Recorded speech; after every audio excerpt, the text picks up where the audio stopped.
Do you guys believe that this NFL draft was arguably the best NFL draft on Howie Roseman's resume?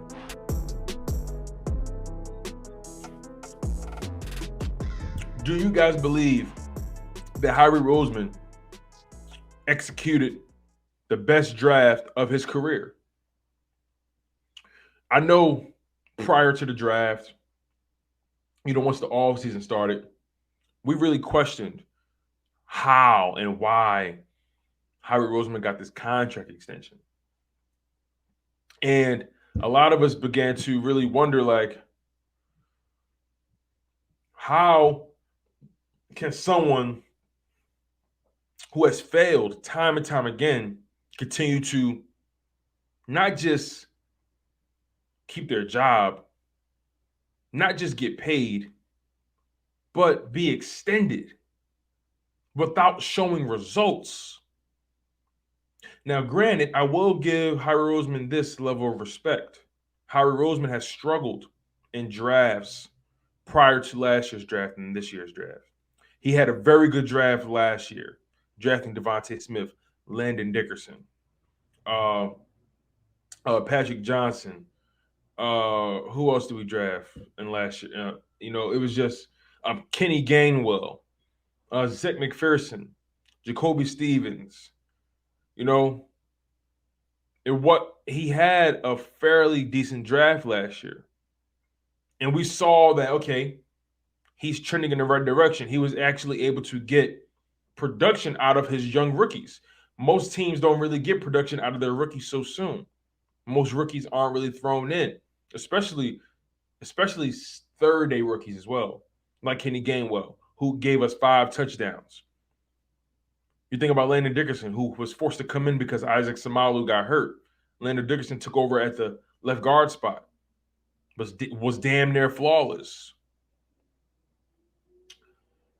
You think about Devonta Smith being ultra productive on the offensive end, being one of the better wide receivers on 20-plus yarder receptions. Eagle Slayer, you might be right. Perhaps this is the best Philadelphia Eagles draft in years. I can't think of one better. I can't think of an NFL draft class that we've had in my years of living that has had this much upside. I can't think of a draft class in my recent memory that can potentially produce, at minimum, 3 starters for the Philadelphia Eagles. Legit starters, bona fide.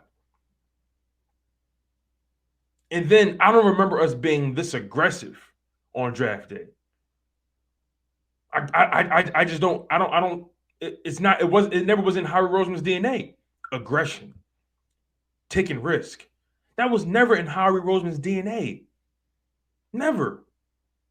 When was the last risk he took prior to trading for A.J. Brown? Trading Carson Wentz? Maybe. He took a huge dead cap hit for that.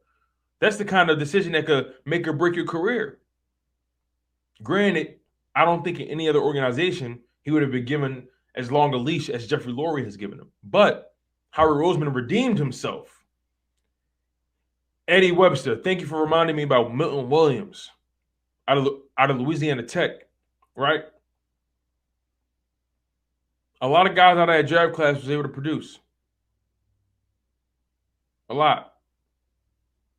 Teron Jackson, you know what I'm saying? So not many GMs would have been able to have had the long leash that Howie Roseman has had throughout his career with the Philadelphia Eagles. Jeffrey Lurie trusts him. And Howie Roseman is beginning to earn my trust back. I'm not going to deny that. Howie Roseman has earned my trust back. Now, these players obviously have to pan out, but that's not on him anymore. He brought in the legit talent, guys that are unquestionable. All we wanted from Howie Roseman was for him to bring in unquestionable talent. Give your coaching staff a Rolodex of guys that they can use and nurture and develop. Go for guys that we can say without a shadow of a doubt, okay, we know what that guy did in college. He's a bona fide stud, a blue chipper. We arguably got 2 blue chippers. Arguably, Jordan Davis out of Georgia. UGA. Nakobe Dean out of UGA. Then you potentially got your future center for the next 10, 15 years in Cam Jurgens, who's going to take over for Jason Kelce. Jason Kelce handpicked him. Jason Kelce was working with Howie Roseman, close hand in hand, saying, listen, this is the guy you want to get. He reminds me the most of what we need here, what we do here. You feel what I'm saying? So I think it's important that we give Howie his flowers. As much as it pains some of us to do so, we have to give him his flowers.